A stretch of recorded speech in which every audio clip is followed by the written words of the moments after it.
In a cold and lonely place far away from cities and towns, hidden deep inside the Arctic Circle, there was a research facility. This was no ordinary building. It was filled with computers, machines, and tools that most people would never understand. The scientists who worked there were some of the smartest people in the world. They had one goal: to study something strange and mysterious that had fallen from the sky. The object they were studying came from a spacecraft that had crashed nearby. It wasn't made by humans. No one knew exactly where it had come from or what it was supposed to do. All they knew was that it looked different from anything anyone had ever seen before. The artifact was smooth and shiny like polished metal, but it also had glowing lines carved into its surface. These lines shimmered in colors of blue and green, almost as if they were alive. Some of the scientists thought it might be a message, while others believed it could be a weapon. Whatever it was dangerous. Among the team working on the artifact was Daniel Carter, a physicist who always asked hard questions. He didn't trust things he couldn't explain, and this alien object made him uneasy. His partner, Rachel Monroe, was a biochemist who loved solving puzzles.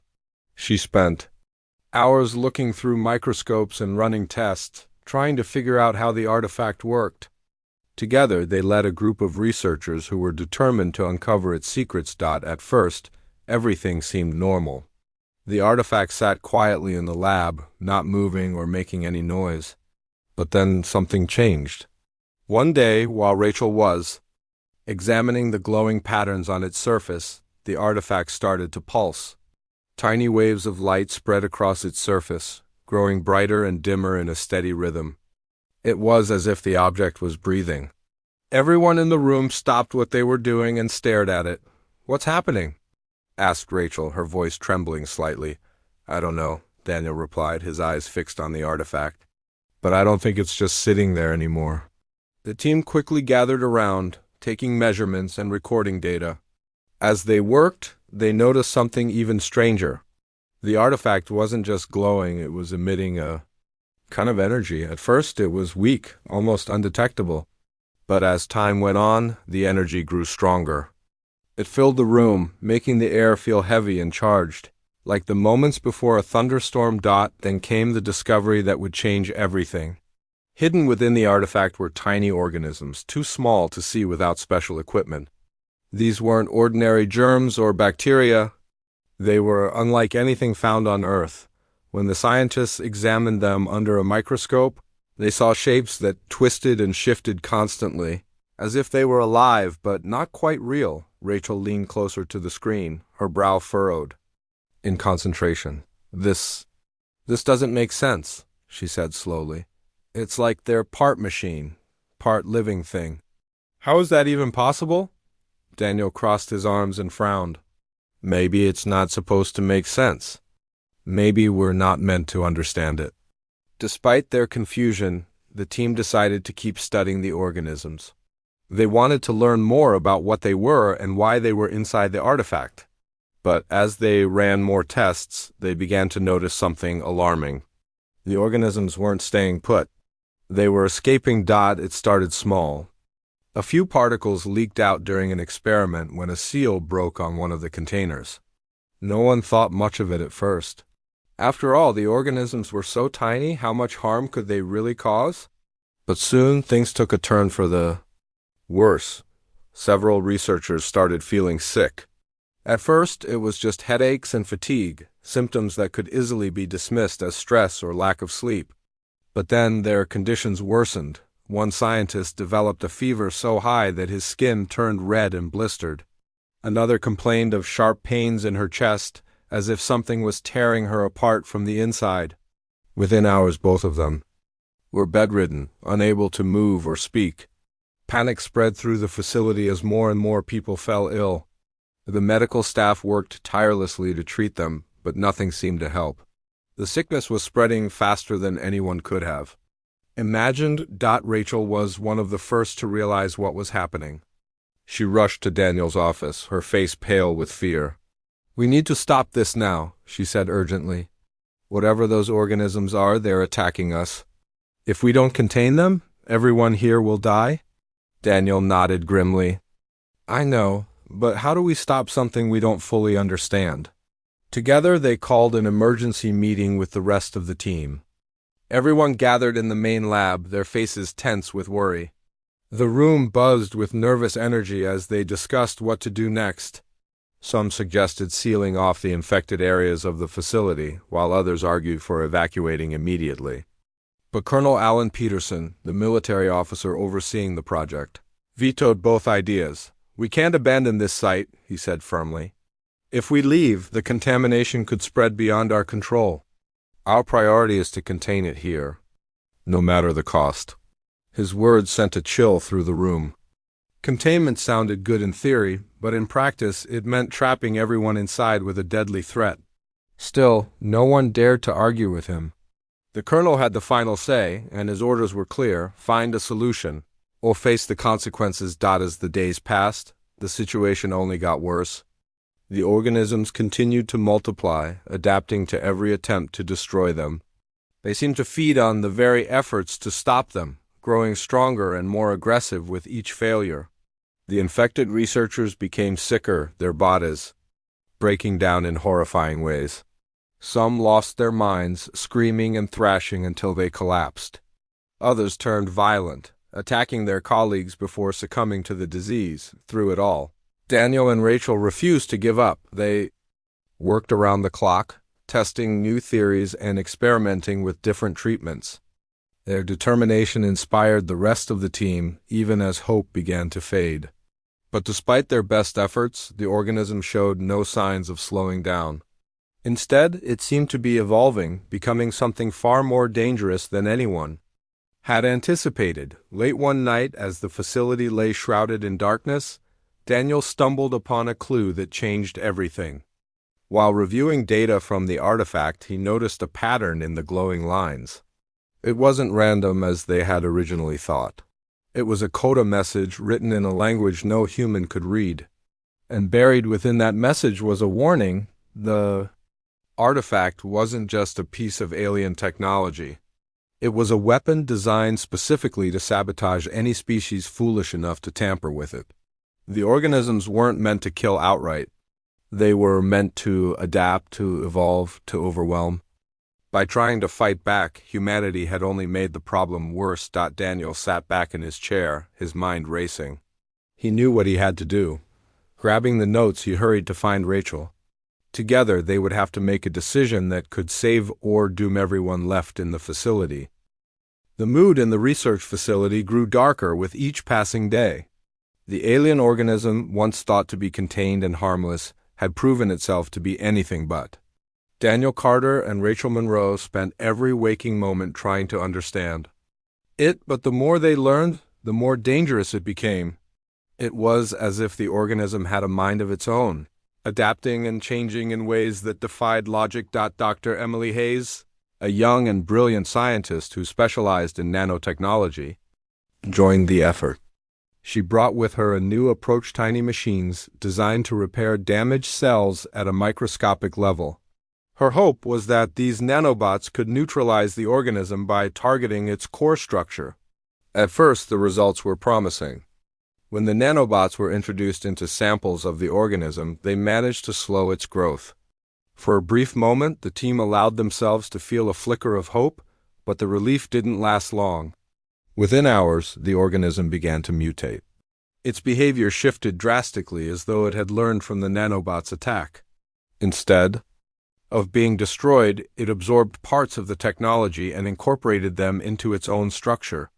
What emerged was something entirely new, a hybrid organism that combined the alien's original properties with human-made nanotechnology.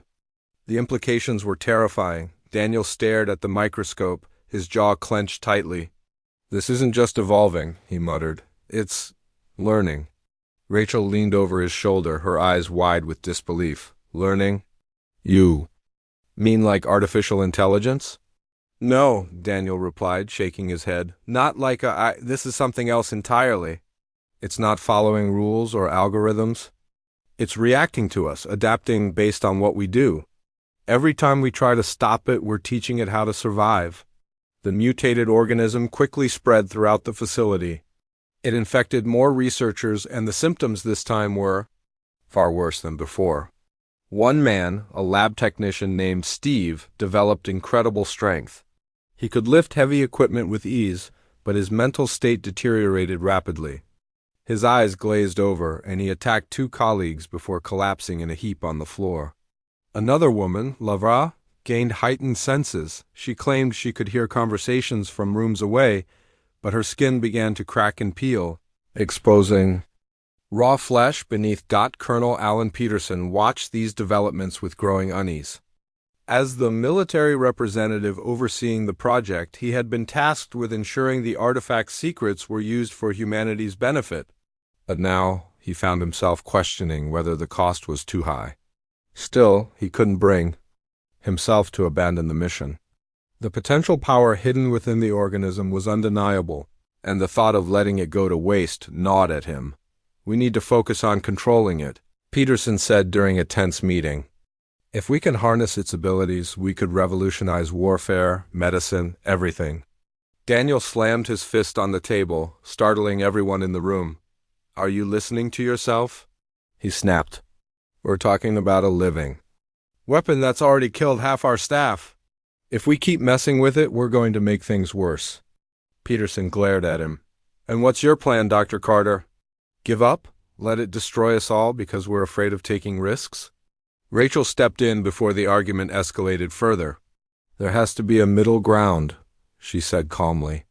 "We can't ignore the danger, but we also can't stop trying to find answers. Maybe there's a way to use what we've learned without making it more lethal." Her words seemed to settle the group temporarily, but the tension remained thick in the air. The team decided to split their efforts. Some would continue studying the organism's mutations, while others focused on finding ways to contain or neutralize it. Emily threw herself into refining her nanobot design, hoping to create a version that could outsmart the organism's defenses. Daniel and Rachel worked together to analyze the data from the artifact, searching for clues about its origins and purpose. As the days dragged on, strange things began happening outside the facility. Reports came in from nearby outposts about unusual animal behavior. Wolves were spotted running faster than ever recorded, their movements almost unnatural. Bears roamed the frozen tundra with impenetrable hides, shrugging off bullets fired by hunters. Even birds acted strangely, flying in erratic patterns and emitting eerie calls that sent chills down people's spines. Daniel suspected the organism had escaped beyond the walls of the facility. "It's not just infecting humans anymore," he told Rachel one evening as they pored over satellite images. "It's spreading to wildlife. If we don't stop it soon, it'll reach populated areas." Rachel rubbed her temples, exhaustion etched on her face. "How do we stop something that keeps getting stronger? Everything we try only makes it worse." "We have to think differently," Daniel said. "Maybe instead of fighting it directly, we should focus on cutting off its resources. Find out what it needs to survive and take that away." His suggestion sparked a new line of investigation. The team discovered that the organism thrived on energy, any kind of energy. It fed on electricity, heat, even the chemical reactions occurring inside living cells. This revelation gave them an idea. If they could cut off its access to energy sources, they might be able to starve it. Emily proposed using electromagnetic pulses, EMPs, to disrupt the organism's ability to absorb energy. An EMP could theoretically overload its systems, causing it to collapse. However, generating such a pulse would require significant power, and the process carried risks. Not only could it damage the facility's equipment, but it might also harm anyone exposed to the pulse. Colonel Peterson vetoed the idea immediately. "Absolutely not," he said firmly. "An EMP could wipe out months of progress. We're not destroying everything we've worked for because of some theoretical solution. But it's the only chance we have," Emily argued, her voice rising in frustration. "If we don't act now, the organism will keep spreading. Do you want to be responsible for that?" Peterson's expression hardened. "My responsibility is to ensure this facility succeeds. If you can't follow orders, then perhaps you shouldn't be here." The confrontation left the team divided. Some sided with Peterson, believing that abandoning the project was unthinkable. Others agreed with Emily, convinced that drastic measures were necessary to prevent disaster. Rachel found herself caught in the middle, torn between her loyalty to her colleagues and her fear of what might happen if they failed. One night, unable to sleep, Rachel wandered into the main lab. She stood in front of the artifact, staring at its glowing lines. Despite everything, she couldn't help feeling a sense of awe. Whoever or whatever had created it possessed knowledge far beyond human understanding. It was beautiful and terrifying all at once. As she gazed at it, a thought occurred to her. What if the artifact wasn't just a weapon? What if it was also a message, a warning meant to teach rather than destroy? The idea seemed far-fetched, but it gave her a glimmer of hope. Perhaps there was still a way to turn the situation around, to use what they had learned for good instead of evil. The next morning, Rachel shared her thoughts with Daniel and Emily. They listened intently, their expressions shifting from skepticism to cautious optimism. It was a long shot, but after everything they had been through, they were willing to try anything. Together, they devised a bold plan. Using the data they had collected, they would attempt to communicate with the organism not as enemies, but as equals. If they could establish some kind of connection, maybe they could negotiate a truce. It sounded impossible, but in a world where nothing made sense anymore, it was worth a shot. As they prepared to put their plan into action, the weight of their decision hung heavily over them.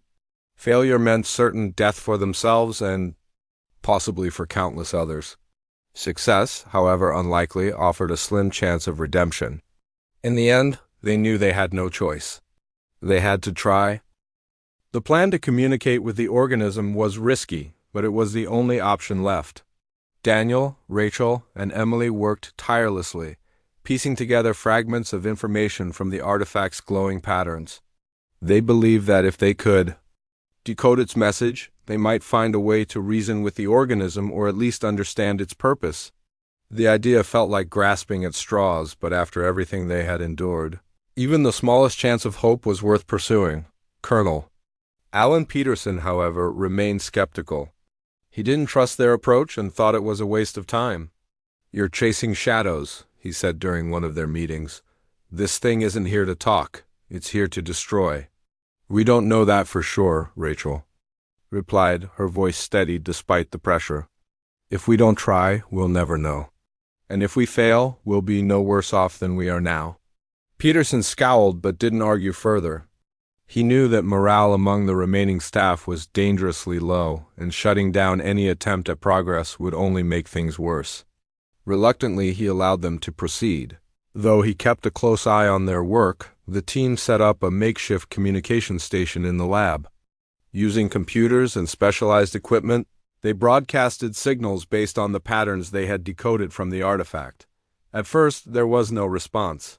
Hours turned into days and frustration began to creep in. Had they been wrong? Was the organism truly beyond understanding? Then something unexpected happened. One night, as Rachel monitored the equipment, she noticed a change. The screens flickered and a series of strange symbols appeared, patterns that matched those on the artifact. Her heart raced as she called Daniel and Emily over. "It's responding," she whispered, her voice trembling with excitement. "It's actually responding." The three of them stared at the screen, barely daring to breathe. The symbols shifted and rearranged themselves, forming what looked like a sequence. It wasn't random. It was deliberate. The organism was communicating. Back, for hours, they worked to interpret the message. It wasn't easy. The language was unlike anything they had ever encountered. But slowly they began to piece together fragments of meaning. What they discovered chilled them to the bone. The organism wasn't just a weapon, it was alive, or at least partially so. It viewed humans as a threat, not because of malice, but because of fear. It acted out of self-preservation, attacking anything it perceived as dangerous. "This changes everything," Daniel said, his voice heavy with realization. "We've been treating it like an enemy, but it's more like a cornered animal," Rachel nodded. "If we can show it we're not a threat, maybe it will stop attacking us." Emily frowned, her brow furrowed in thought. "But how do we prove that?" It's already infected so many people. How do we convince it to stop? They debated the question late into the night, weighing their options carefully. The solution came from an unlikely source, the artifact itself. As they studied the glowing lines more closely, they realized that the artifact wasn't just a carrier for the organism, it was also a control mechanism. By manipulating the artifact's energy output, they might be able to send a signal to the organism, essentially telling it to stand down. The process was complicated and required precise timing. If they made even the slightest mistake, they risked triggering another mutation or worse, accelerating the organism's spread. Despite the danger, they agreed it was worth the risk. With Colonel Peterson watching silently from the corner of the room, they began the delicate procedure. At first, nothing seemed to happen. The artifact pulsed faintly, its glow dimming and brightening in rhythm with their adjustments. Then suddenly the entire facility shook. Lights flickered, machines whirred uncontrollably, and the air grew thick with static electricity. For a moment, it felt as though the world itself was holding its breath. And then, silence. The shaking stopped, and the lights returned to normal. The team exchanged nervous glances, unsure of what had just occurred. Had it worked? Or had they made things worse? Before they could answer those questions, alarms blared throughout the facility. A security guard burst into the lab, his face pale with panic. "Something's happening outside," he shouted. "The animals, they're changing again." Daniel, Rachel, and Emily rushed to the nearest window. What they saw filled them with dread. The infected wildlife had transformed once more, but this time they weren't simply stronger or faster. They were merging with each other. Wolves fused with bears, creating monstrous hybrids that roared and thrashed in agony. Birds combined with insects, their wings sprouting sharp metallic edges. The landscape was a chaotic battlefield, with creatures attacking one another in a frenzy of violence. "It's adapting again," Daniel said grimly. "Whatever we did, it triggered another mutation." Rachel clenched her fists, her mind racing. "We have to shut it down completely now." "But how?" Emily asked desperately. "If we couldn't stop it before, what makes you think we can now?" Rachel hesitated, then turned to look at the artifact. "We destroy the source. Without the artifact, the organism loses its anchor. It might not survive without it." The idea was terrifying. Destroying the artifact meant destroying any chance of learning more about it, and potentially unleashing whatever was left of the organism in the process, but they had no other choice. Every second they delayed put more lives at risk. Colonel Peterson stepped forward, his expression grim. "If you're going to do this, you'd better be sure. Once it's gone, there's no turning back." "We're sure," Daniel said firmly. "It's the only way." With Peterson's reluctant approval, the team devised a plan to overload the artifact's energy core. The process would create a massive explosion, destroying the artifact and everything within a certain radius. They knew it would mean sacrificing the facility and possibly themselves, but they saw no alternative. As they prepared for the final step, tensions ran high. Some members of the team volunteered to stay behind and help, while others chose to evacuate. Among those who stayed was Emily, who insisted on being part of the operation. "I started this," she said quietly. "I'm seeing it through to the end." The countdown began. The artifact hummed louder and brighter, its energy reaching critical levels. Daniel, Rachel, and Emily stood together in the control room, their faces etched with determination and sorrow. They had come so far, fought so hard, and yet here they were, about to undo everything they had worked for. "Do you think anyone will ever understand what we did here?" Rachel asked softly, breaking the tense silence. "I don't know," Daniel replied. "Maybe someday. But right now, all that matters is stopping this thing." Emily nodded, her hands steady on the controls. "Let's finish this." With a final push of a button, the artifact erupted in a blinding flash of light. The explosion shook the ground, sending shockwaves through the facility and beyond. Outside, the mutated creatures froze mid-motion, their bodies disintegrating into ash.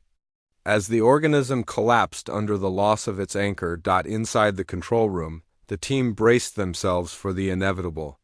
The walls cracked, the ceiling groaned, and debris rained down around them. Through it all, they held on to one another, finding solace in the knowledge that they had done what they could to protect the world. When the dust settled, the facility was gone. In its place was a crater, scorched and barren. The artifact, the organism, and everyone who had stayed behind were erased, leaving behind only silence. Far away, news reports spoke of an unexplained event in the Arctica mysterious blast detected by satellites. Speculation ran wild, but no one knew the truth.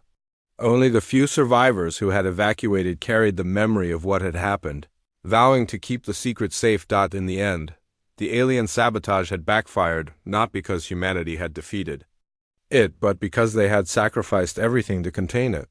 It was a sobering reminder of the dangers of meddling with forces beyond comprehension, and a testament to the courage of those who had given their lives to prevent disaster. The aftermath of the explosion left a deep scar on the frozen landscape of the Arctic. Where the research facility once stood, there was now only a massive crater, blackened and lifeless. The alien artifact, along with the organism it had carried, was gone, destroyed in the fiery blast that Daniel, Rachel, Emily, and the others had triggered. For those who survived and managed to evacuate before the final moments, the weight of what had happened hung heavily over them. Among the survivors was Colonel Alan Peterson. He had been ordered to leave the facility during the final stages of the operation, a decision he resented deeply. As a military officer, he believed his duty was to stay until the end. But orders were orders, and he had no choice but to comply. Now, as he stood at the edge of the crater, staring into its depths, he felt a mix of emotions: guilt, anger, and an overwhelming sense of failure. Peterson wasn't alone. A small group of scientists and support staff had also made it out alive. They huddled together in the cold, their faces pale and drawn. None of them spoke much. What could they say? Words felt meaningless after what they had witnessed. The silence between them was heavy, filled with unspoken thoughts and shared grief for those who hadn't made it. Colonel Peterson broke the quiet first. "We need to report back," he said, his voice firm but lacking its usual authority. "Headquarters will want answers." One of the surviving scientists, a young man named Lucas, shook his head. "Answers? What are we supposed to tell them? That we unleashed something we couldn't control and then blew up half the Arctic to stop it?"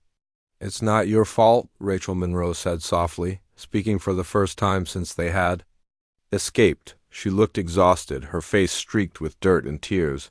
"None of us knew what we were dealing with. We did the best we could." Lucas shot her a bitter look. "The best we could? Do you hear yourself? People died, Rachel. Good people. And for what? To play around with something we didn't understand." Rachel flinched but didn't argue. She knew Lucas was right, at least in part. They had all been guilty of underestimating the danger. Even when the signs were clear, they had pressed forward, driven by curiosity and ambition. Now, the cost of their actions was impossible to ignore. Colonel Peterson stepped in before the argument could escalate further. "Enough," he said sharply. "Pointing fingers won't change anything. Right now, our priority is containment.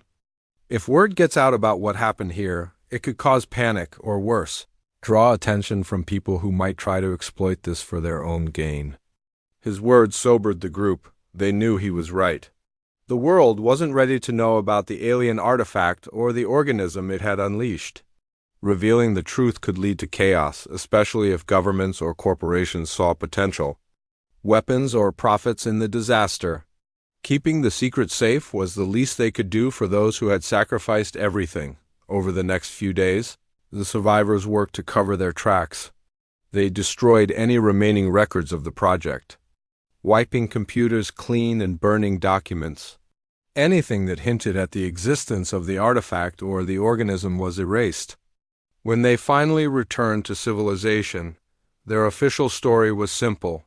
An equipment malfunction had caused a catastrophic failure at the remote research station, resulting in its destruction. No one questioned the explanation too closely. The Arctic was a harsh and unforgiving place, and accidents were not uncommon, but while the rest of the world moved on, the survivors carried the burden of their experience. For Rachel, every quiet moment was haunted by memories of Daniel and Emily, their determination, their bravery, and ultimately their sacrifice.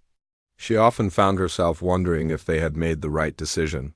Had destroying the artifact truly been the only way? Or had they acted out of fear, cutting off any chance of understanding the alien technology? Colonel Peterson wrestled with similar doubts, though he tried to bury them beneath layers of discipline and duty. He had always believed in the importance of progress, no matter the cost. But now he couldn't shake the feeling that they had crossed a line of boundary beyond which humanity wasn't meant to tread. The artifact had been a warning, a glimpse into the vast unknown that lay beyond human comprehension. By ignoring that warning, they had paid a terrible price. Lucas, meanwhile, became consumed by anger and guilt. He blamed himself for staying behind, for not doing more to stop the experiment before it spiraled out of control. At night he dreamed of the infected creatures, their twisted forms, their agonized screams. He woke up drenched in sweat, unable to escape the images that haunted him. Despite their struggles, the survivors tried to rebuild their lives. Rachel returned to her work as a biochemist, though she approached it with newfound caution. She no longer chased groundbreaking discoveries at any cost. Instead, she focused on smaller, safer projects. Determined to honor the memory of her colleagues by using science responsibly, Colonel Peterson retired from active service, citing health reasons. In truth, he couldn't bear the thought of leading another mission like the one in the Arctic. He spent his days writing reports and memos, documenting everything that had happened in meticulous detail. Though he knew the files would likely never see the light of day, he felt compelled to preserve the lessons they had learned for future generations. If nothing else, as for Lucas, he left the scientific community altogether. He moved to a small town far from the Arctic, where he worked odd jobs and kept to himself. On the surface, he seemed content, but those who knew him well could see the cracks beneath his calm exterior. He rarely spoke about his past, and when he did, it was with a bitterness that suggested he still hadn't come to terms with what had happened. Years passed, and the incident faded into obscurity. To the outside world, it was just another forgotten chapter in history, a tragic accident buried under layers of secrecy. But for the survivors, it remained vivid and raw, a reminder of how close humanity had come to disaster. Then, one day, Rachel received a letter. It was addressed to her personally, with no return address. Inside was a single sheet of paper, folded neatly. Her hands trembled as she opened it, unsure of what to expect. The message was brief, written in plain English. The artifact was not unique. Others exist. Learn from your mistakes. There was no signature, no indication of who had sent it. Rachel stared at the words, her mind racing. Could it be true? Were there more artifacts out there, waiting to be discovered? And if so, who else knew about them? She considered contacting Colonel Peterson, but something stopped her. Sharing the letter might bring unwanted attention, reopening wounds that had barely begun to heal. Instead, she tucked the note away in a drawer, vowing to keep it hidden unless absolutely necessary. For now, the world remained blissfully unaware of the dangers lurking in the shadows. But Rachel couldn't shake the feeling that their fight wasn't over, that somewhere, out there, another artifact waited, biding its time. The letter Rachel received weighed heavily on her mind. Its words echoed in her thoughts day and night, refusing to let her find peace. The artifact was not unique. Others exist. Those simple sentences carried a threat that she couldn't ignore. It wasn't just a warning, it was a call to action. Someone out there knew about the alien artifacts, and they wanted humanity to be ready for what might come next. Rachel debated whether to share the letter with anyone else. She thought about Colonel Peterson, who had devoted his retirement to documenting the Arctic incident. He would understand the gravity of the situation, but involving him might put him in danger again. Then there was Lucas, whose anger and guilt had driven him away from science altogether. She doubted he would want to hear about another artifact, let alone help investigate it. In the end, Rachel decided to act alone. She began by researching everything she could about similar incidents, strange objects found in remote locations, unexplained phenomena, or reports of unusual illnesses linked to mysterious sources. At first, her search turned up nothing concrete. Most stories were dismissed as myths or hoaxes buried beneath layers of skepticism. But as she dug deeper, patterns started to emerge. One report caught her attention. A farmer in rural Montana claimed to have discovered a metallic object half buried in his field. The object, he said, emitted a faint hum and caused electronic devices nearby to malfunction. When local authorities arrived to investigate, they found no trace of the object, or the farmer himself. His disappearance was ruled a runaway case. Though neighbors whispered about strange lights in the sky the night he vanished, another story came from a fishing village in Norway. Fishermen reported seeing glowing orbs floating above the ocean, leaving trails of dead fish in their wake. Scientists attributed the phenomenon to pollution or natural toxins, but eyewitness accounts described the orbs as solid, almost mechanical in nature. One fisherman claimed he had touched one of the orbs before it vanished, leaving burns on his hands that never fully healed. Rachel pieced these fragments together, connecting dots that others had overlooked. The more she uncovered, the clearer it became. The Arctic artifact wasn't an isolated event. There were others like it, scattered across the globe. Whether they were weapons, messages, or something else entirely, she couldn't say. What she did know was that humanity couldn't afford another mistake like the one in the Arctic. Determined to prevent history from repeating itself, Rachel reached out to an old friend, a journalist named Claire Bennett. Claire specialized in investigative reporting, often tackling stories too obscure or dangerous for mainstream media.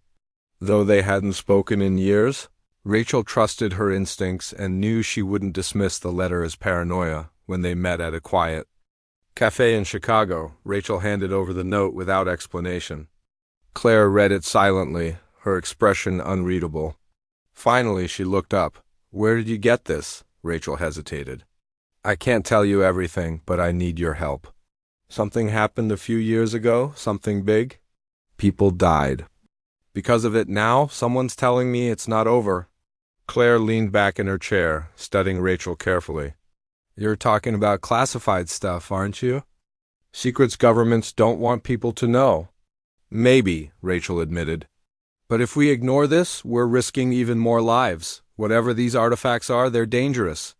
We have to figure out where they are and what they did before someone else finds them." Claire didn't hesitate. "All right, I'm in, but you'll have to trust me completely." "No secrets," Rachel nodded. "Deal." Together they formed a plan. Claire would use her network of contacts to track down leads on suspected artifact sightings, while Rachel focused on analyzing any physical evidence they managed to gather. Their partnership was risky. Every step brought them closer to uncovering truths that powerful forces would prefer to stay hidden. But neither of them backed down. Their first breakthrough came unexpectedly. A geologist studying volcanic activity in Iceland stumbled upon a shard of metal embedded in cooled lava. The shard was unlike anything he had seen before, smooth, lightweight, and etched with intricate patterns that glowed faintly under certain conditions. When he sent photos of the shard to colleagues for analysis, word eventually reached Claire. Through one of her sources, Rachel and Claire traveled to Iceland immediately. They met with the geologist, a soft-spoken man named Eric, who showed them the shard. As soon as Rachel held it in her hands, she felt a chill run down her spine. It was unmistakably alien, its design eerily similar to the artifact from the Arctic. But this piece was smaller, almost like a fragment of a larger whole. "This is it," Rachel whispered. "This is proof." Eric frowned. "Proof of what? You think this is extraterrestrial?" "We don't know yet," Rachel replied cautiously. "But we need to take this seriously. Can you tell us exactly where you found it?" Eric pointed to a map marked with coordinates near a dormant volcano. "It was right here, buried deep in the rock. If I hadn't been drilling samples, I never would have noticed it." The location matched descriptions from other reports Rachel had collected. Alien artifacts seemed to appear in places untouched by human activity, remote fields, frozen tundras, volcanic landscapes. Was it coincidence, or were they deliberately placed where humans were least likely to stumble upon them? With Eric's permission, Rachel and Claire took the shard back to a secure lab Rachel had set up in her home. Using advanced imaging techniques, they examined the fragment closely. Unlike the Arctic artifact, which had pulsed with energy, this shard seemed inert, at least on the surface. But when Rachel exposed it to electromagnetic waves, faint patterns emerged, shifting and rearranging themselves like a code. "It's trying to communicate," Rachel murmured, awestruck. Just like before. Claire watched intently, her pen poised over a notebook. "What does it mean?" "I don't know yet," Rachel admitted. "But if we can decode it, maybe we can learn why these artifacts exist and how to deal with them safely." Decoding the patterns proved even more challenging than expected. Without access to the resources of a major research facility, Rachel relied on makeshift equipment and sheer determination. Days turned into weeks as she worked. Tirelessly, fueled by coffee and adrenaline, Claire kept watch, ensuring they weren't being followed or monitored. Both women knew they were playing a dangerous game, but neither was willing to quit. Finally, after countless sleepless nights, Rachel cracked part of the code.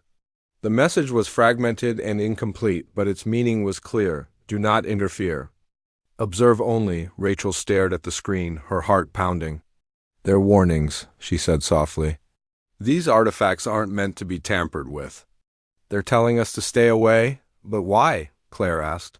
"Why leave them here at all if they don't want us messing with them?" Rachel shook her head. "Maybe they're tests. Or maybe they're traps. Either way, the message is clear. Humanity isn't ready for whatever these things represent." Despite the ominous revelation, Rachel and Claire agreed to continue their investigation. They couldn't stop now, not when they were so close to understanding the truth.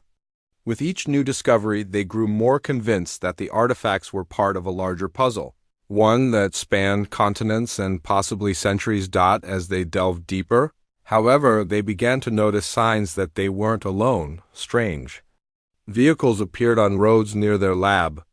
Anonymous calls disrupted their work, asking questions they couldn't answer. Once, Rachel swore she saw a figure watching her from the shadows outside her window. Whoever was following them wasn't subtle. They wanted Rachel and Claire to know they were being watched. One evening, as they reviewed their findings, Claire voiced her growing concern. "We're stepping on toes, Rachel. Big ones, whoever's behind this doesn't want us poking around." Rachel sighed, rubbing her temples. "Then we'll have to be smarter, faster. We can't let them stop us." Claire smiled grimly. "Good thing I'm used to working under pressure." Their resolve hardened. Over the next few months, they refined their methods, taking precautions to cover their tracks and protect their data. They shared their findings sparingly, encrypting files and storing backups in multiple locations. Every step forward felt like a victory against forces determined to keep the artifact secrets buried. In time, Rachel and Claire uncovered enough evidence to piece together a theory. The artifacts were remnants of an ancient civilization, one far older and more advanced than humanity. These beings had seeded Earth with their technology, leaving it as both a gift and a test. Those who respected the warnings and refrained from interference would earn their trust. Those who ignored the warnings risked unleashing consequences. Beyond comprehension, though they still had many questions, Rachel and Claire knew one thing for certain. The responsibility fell to them to observe, to learn, and to ensure that humanity approached the unknown with humility rather than hubris. The sacrifices made in the Arctic had taught them that lesson well. And so, their journey continued, guided by caution and driven by hope. Somewhere out there, another artifact waited, holding answers to mysteries humanity had yet to imagine.